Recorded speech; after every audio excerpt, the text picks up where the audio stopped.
اعوذ باللہ من الشیطان الرجیم بسم اللہ الرحمن الرحیم۔ شروع کرتا ہوں اللہ کے نام سے جو بڑا مہربان نہایت رحم والا ہے۔ ایک مرتبہ نبی علیہ السلام نے ابو بکر کو پھٹے کپڑوں میں ملبوس دیکھا تو فرمایا، ابو بکر، تم پر ایک وقت کتنا خوشحالی کا تھا، اب تمہیں دین کی وجہ سے کتنی مشقتیں اٹھانی پڑ رہی ہیں۔ حضرت ابو بکر ایک دم تڑپ کر بولے، اگر ساری زندگی اسی مشقت میں گزاروں اور شدید عذاب میں مبتلا ہوں پھر بھی دوست کی دوستی میں جو وسعت اور کشادگی ہے وہ حاصل نہیں ہوتی۔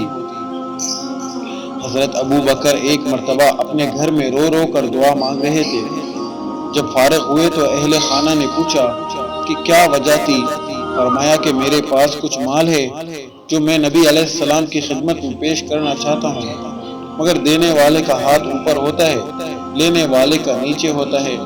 میں اپنے آقا صلی اللہ علیہ وسلم کی اتنی بے ادبی بھی نہیں کرنا چاہتا، اس لیے رب کائنات سے رو رو کر دعا مانگ رہا تھا، اے اللہ میرے محبوب صلی اللہ علیہ وسلم کے دل میں یہ بات ڈال دے کہ وہ ابو بکر کے مال کو اپنا مال سمجھ کر خرچ کریں۔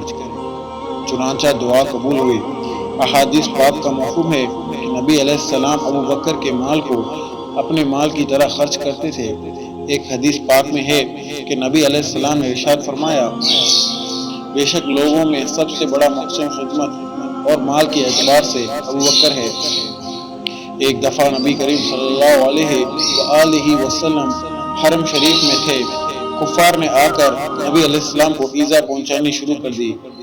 ایک کافر کہیں باہر نکلا، اس نے سیدنا صدیق اکبر کو دیکھا اور کہنے لگا کہ تو اپنے دوست کا خیال کر کہ اس کو تو کفار ایذا پہنچا رہے ہیں۔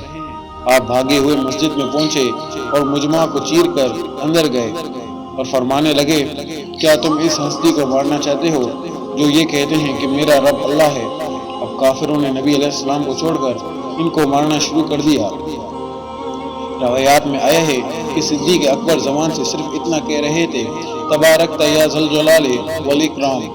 کفار نے اتنا مارا کہ بے ہوش ہو گئے۔ اس وقت ان کے قبیلے کے لوگ وہاں پہنچے اور ان کو اٹھا کر گھر لے آئے۔ بہت دیر تک ہوش میں نہ آئے، رات گزر گئی۔ جب ہوش میں آئے تو والدہ نے کہا کہ بیٹا کچھ کھا لو۔ اس وقت سیدنا صدیق اکبر نے اپنی والدہ سے پوچھا، اماں مجھے یہ بتاؤ کہ نبی علیہ السلام کس حال میں ہیں؟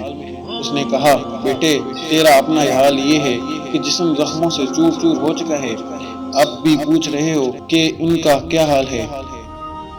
فرمایا، ہاں، جب تک مجھے ان کے حال کا پتہ نہیں چلے گا میں کچھ نہیں کہوں گا۔ ان کی والدہ نے کہا کہ مجھے تو نہیں پتا کہ وہ کس حال میں ہیں۔ سیدنا صدیق اکبر نے جمیل کا نام بتایا اور فرمایا کہ ان کے پاس جاؤ، وہ آپ کو بتائیں گے۔ چنانچہ ان سے پوچھا گیا تو انہوں نے بتا دیا کہ دار رقم میں ہے۔ جب نبی علیہ السلام کو پتہ چلا تو سیدنا صدیق اکبر اپنی والدہ کے ساتھ دارا رقم پہنچے۔ روایات میں آتا ہے کہ جب صدیق اکبر دارا رقم پہنچے تو صدیق اکبر کی اس کیفیت کو دیکھ کر نبی علیہ السلام نے ابو بکر کا بوسہ لیا اور اس کے بعد سب صحابہ کرام نے صدیق اکبر کا بوسہ لیا۔ سبحان اللہ۔ ایک دفعہ سیدہ عائشہ رضی اللہ عنہا آرام فرما رہی تھی، آسمان پر ستارے چمک رہے تھے۔ ان کے دل میں یہ خیال آیا کہ آسمان پر جتنے ستارے ہیں اتنی نیکیاں بھی کسی کی ہوں گی۔ انہوں نے یہی سوال نبی علیہ السلام سے پوچھا کہ کیا کسی کی نیکیاں آسمان کے ستاروں کے برابر بھی ہوں گی؟ نبی علیہ السلام نے فرمایا، ہاں، عمر رضی اللہ تعالی عنہ کی ہوں گی۔ یہ سن کر حضرت عمر عائشہ خاموش ہو گئی۔ پھر تھوڑی دیر کے بعد نبی علیہ السلام نے خود پوچھا، عائشہ رضی اللہ عنہا تم سوچ رہی ہوگی کہ میرے والد کا نام نہیں لیا؟ کہنے لگی، جی ہاں، بالکل یہی سوچ رہی ہوں۔ فرمایا، عائشہ ان کی بات کیا سوچتی ہو؟ ان کی تو غار ثور میں گزری ہوئی ایک رات کی نیکیاں آسمان کے ستاروں سے بھی زیادہ ہیں۔ سبحان اللہ۔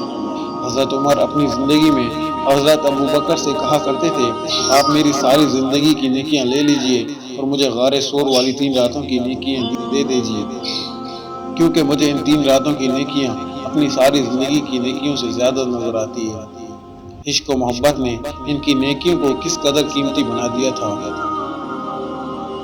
جب نبی علیہ السلام مرض الوفات کی حالت میں تھے تو حضرت ابو بکر نماز کی امامت کرواتے تھے۔